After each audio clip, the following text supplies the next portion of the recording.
মায়ের চেহারার দিকে যদি নেক নজরে কেউ তাকায়, আল্লাহর রাসূল বলেন মায়ের চেহারার দিকে নেক নজরে তাকাইলো আল্লাহ তাআলা তার আমলনামায় একটা কবুল হজের সওয়াব দিয়ে দেন। সুবহানাল্লাহ। মায়ের চেহারার দিকে তাকাইলে আল্লাহ তাআলা কি দেন? কবুল হজের সওয়াব তার আমলনামায় দিয়ে দেন।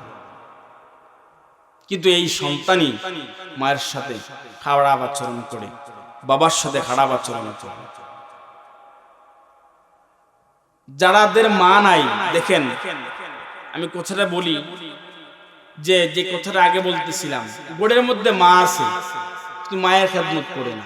ও লাল সালুর বাড়ি, অমুক সাত অমুক সাল ল্যাংটাসার মাজারে গরু নিয়ে যায়, চাউল নিয়ে যায়, তরকারি নিয়ে যায়, অনেক কিছু নিয়ে যায়, অথচ গোড়ের মা একটু নিজের হাত দিয়ে মার একটা জিনিস খাওয়াই দিতে পারে না।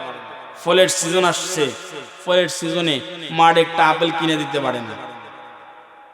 এমন সন্তান আছে না? অথচ দেখেন মায়ের পিছনে খরচ করেন, বাবার পিছনে খরচ করেন।